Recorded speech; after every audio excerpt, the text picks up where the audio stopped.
Hello friends, welcome to New Oxford Education. आज हम फिर देखेंगे आरआरबी ग्रुप डी के फिजिक्स के क्वेश्चन को, जो हम लोग पिछले क्लास में कुछ फिजिक्स के न्यूमेरिकल क्वेश्चन को सॉल्व किए थे और आज हम यहाँ से आगे हम कुछ क्वेश्चन को सॉल्व करेंगे जो पिछले ग्रुप डी के एग्ज़ाम में पूछे गए हैं।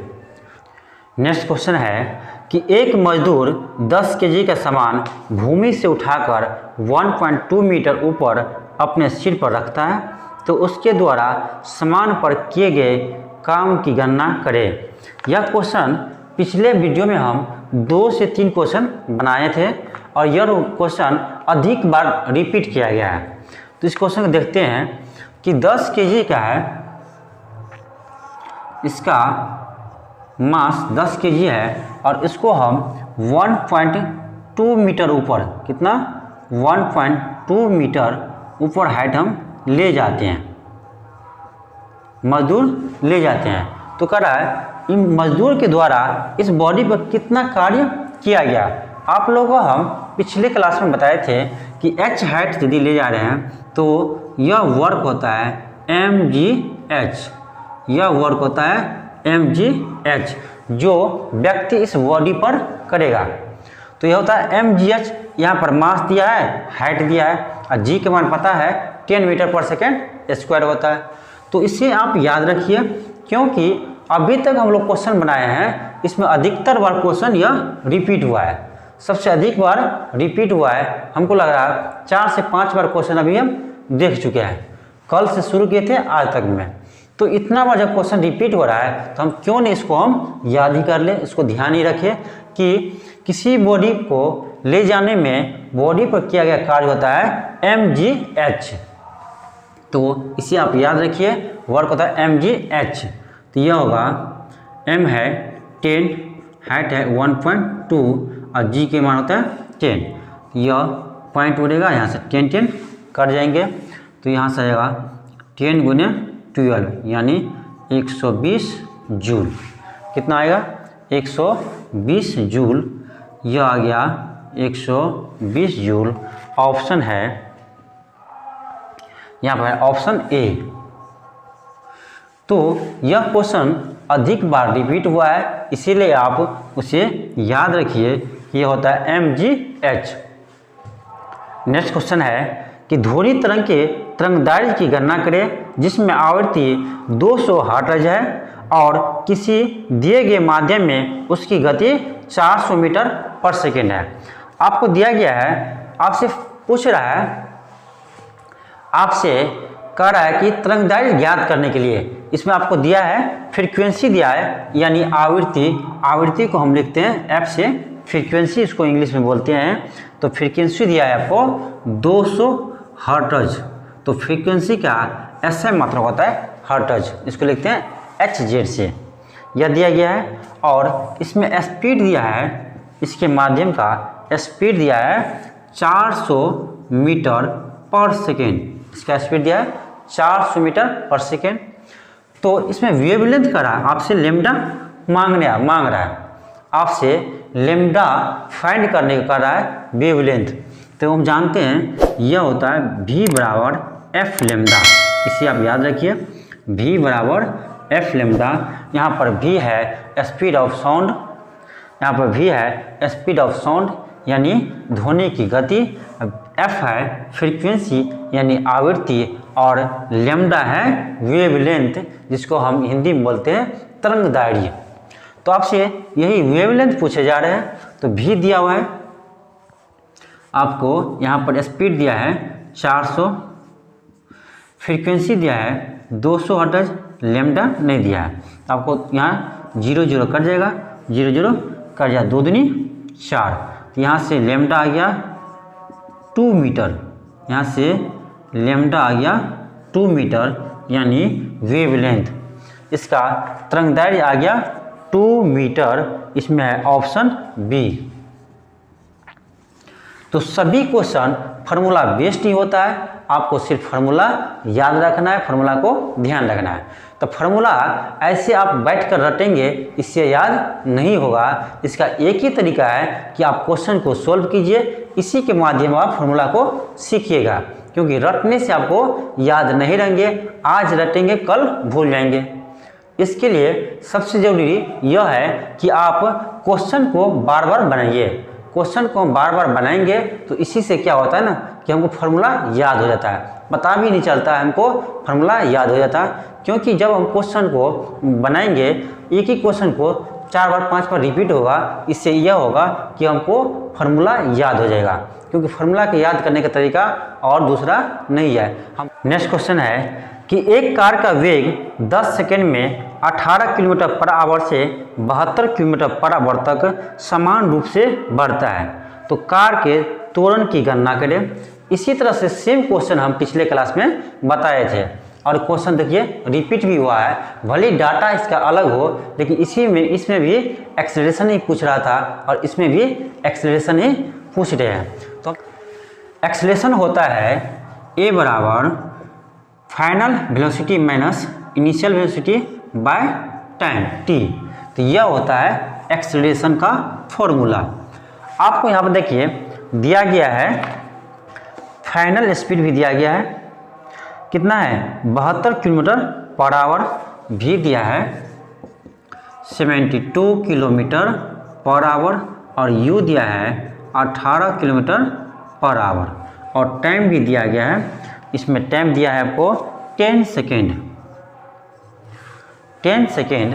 अब देखिए, अब स्पीड वेलोसिटी दिया है किलोमीटर पर आवर में, जबकि टाइम दिया आपको सेकेंड में। तो इसके लिए होता क्या है, आपको देखना पड़ेगा कि ऑप्शन में एक्सेलरेशन किस में दिया है, मीटर पर सेकेंड में दिया है, मीटर पर सेकेंड स्क्वायर में दिया है, या किलोमीटर पर आवर में दिया है। तो हम देखते हैं इसमें ऑप्शन में है सभी में मीटर पर सेकेंड स्क्वायर। तो हम क्या करेंगे ना, इस वेलोसिटी को किलोमीटर पर आवर में जो दिया है इसको हम बदल देंगे मीटर पर सेकेंड में। तो सबसे आसान तरीका हम पिछले क्लास में बताए थे कि आपको इसको बदलना है मीटर पर सेकेंड में। तो कुछ नहीं, 5/18 से मल्टीप्लाई कर दीजिए, 18 चौक 72, तो आ गया 5 चौक 20, 20 मीटर पर सेकेंड। यह होगा 5/18 से कीजिए, 18 का 18, यह आ गया 5 मीटर पर सेकेंड। टाइम है सेकेंड में दिया गया है। तो हम यहाँ से फार्मूला लगाएंगे, ए आ जाएगा एक्सेलरेशन v माइनस, तो कैप v है 20 और u है 5, टाइम है 10 सेकेंड, तो यह आ गया 15/10, यानी 1.5 मीटर पर सेकेंड स्क्वायर, 1.5 मीटर पर सेकेंड स्क्वायर, यानी ऑप्शन नंबर डी। तो फार्मूला नेक्स्ट क्वेश्चन है कि किसी वस्तु द्वारा किया गया कार्य 56 जूल है और उस पर लगाया गया बल 7 न्यूटन है, तो विस्थापन ज्ञात करें। आपको दिया गया है कि वर्क दिया गया है, वर्क करता है, आपको वर्क दिया गया है, यह है 56 जूल, और बल दिया है यानी फोर्स दिया है आपको 7 न्यूटन। तो आपसे पूछा जा रहा है विस्थापन ज्ञात कीजिए, विस्थापन। तो वर्क होता है F बराबर F.S। तो यहाँ से ये लिखिए 56, F की जगह होगा 7 और S, तो यहाँ से S आएगा 7 8 56, यहाँ से S आ गया 8 मीटर, कितना आ गया 8 मीटर, डिस्प्लेसमेंट आ गया 8 मीटर, यानी ऑप्शन सी। नेक्स्ट क्वेश्चन है कि एक वस्तु 6 सेकेंड में 20 मीटर और 4 सेकेंड में 30 मीटर की दूरी तय करती है, तो वस्तु की औसत चाल क्या है। देखो इसमें दिया है कि 6 सेकेंड में यानी 6 सेकेंड में ये जाता है 20 मीटर, इसमें इसको मान लो T1, यह है 6 सेकेंड, इसको मान लो S1, और फिर 4 सेकेंड में 30 मीटर की दूरी तय करते हैं। 4 सेकेंड में 30 मीटर की दूरी तय करते हैं। 6 सेकेंड में 20 मीटर और फिर 4 सेकेंड में 30 मीटर और T2 है 4 सेकेंड, यह करते हैं 30 मीटर, इसको मान लो S2। तो आपसे पूछे जा रहे हैं क्या कि औसत चाल क्या होगा। तो औसत चाल होता है,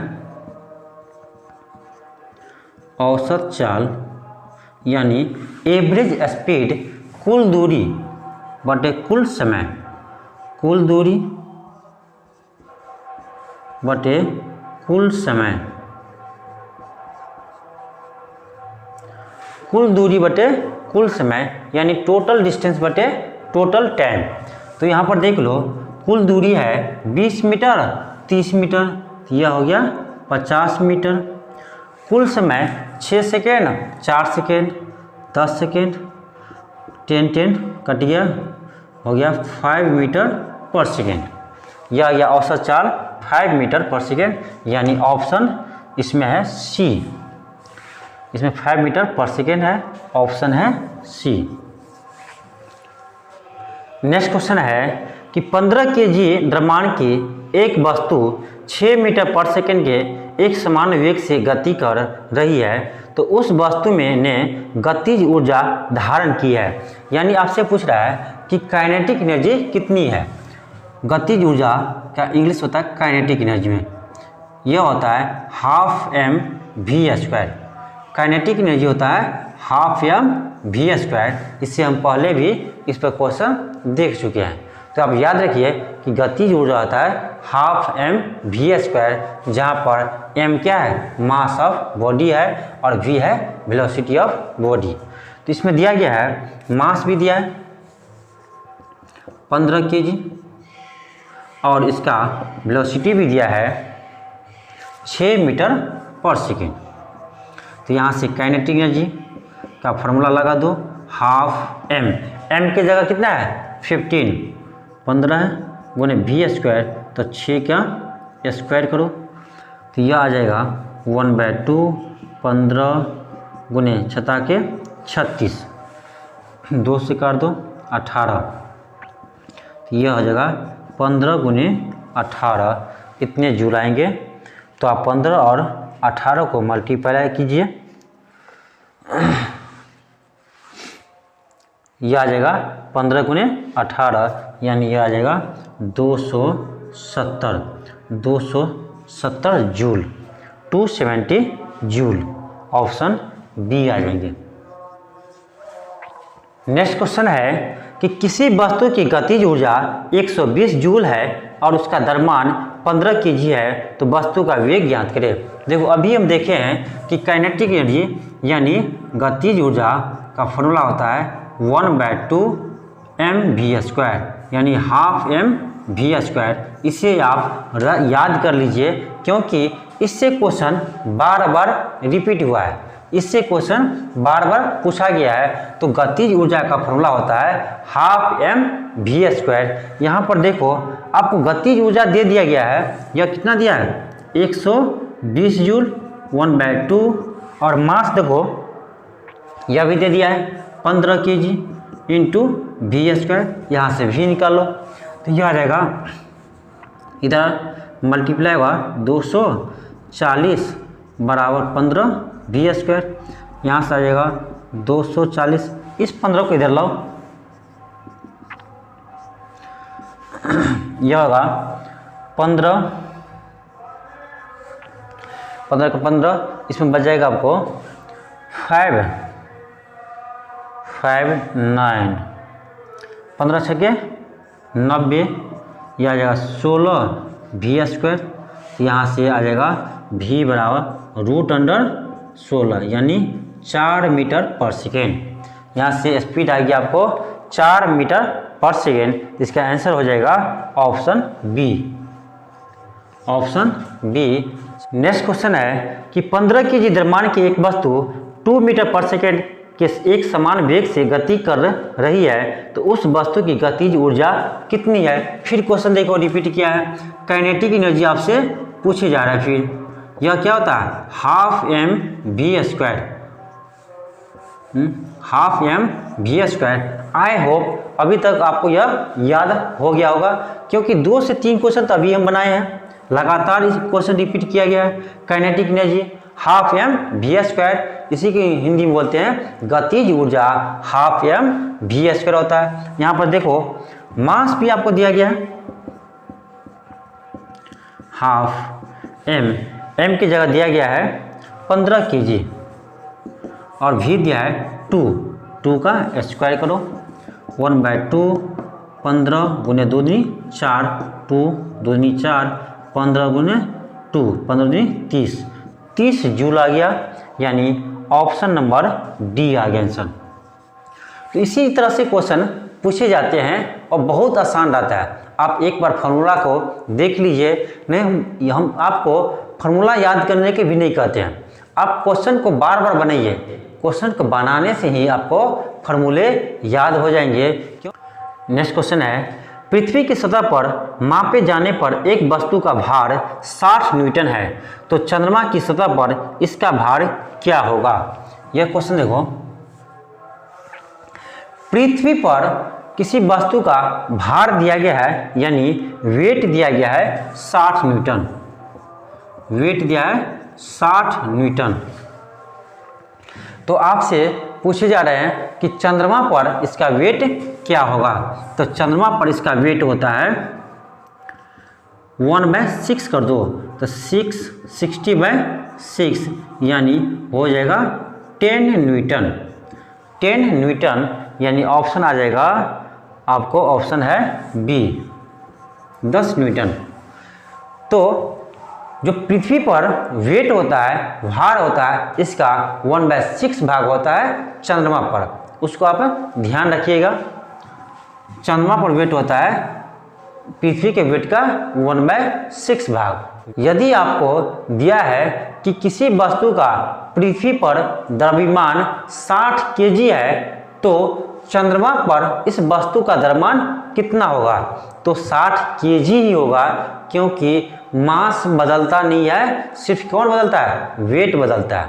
ध्यान रखिएगा, वेट बदलता है, मास नहीं बदलता है। यदि किसी वस्तु का मास यानी मास यदि पृथ्वी पर 60 kg है, तो चंद्रमा पर भी 60 kg ही होगा। मास नहीं बदलता है, इसका सिर्फ वेट बदलता है, इस बात को आप ध्यान रखिएगा। भार और द्रव्यमान में अंतर है। भार एक वेक्टर क्वांटिटी है, यानी वेट एक वेक्टर क्वांटिटी है, जबकि मास एक स्केलर क्वांटिटी है। इस बात को आप ध्यान रखिएगा। तो क्या होगा, भार बदलेगा यानी वेट बदलेगा, लेकिन मास नहीं बदलेगा, द्रव्यमान वही रहेगा। इस बात को आप ध्यान रखिएगा।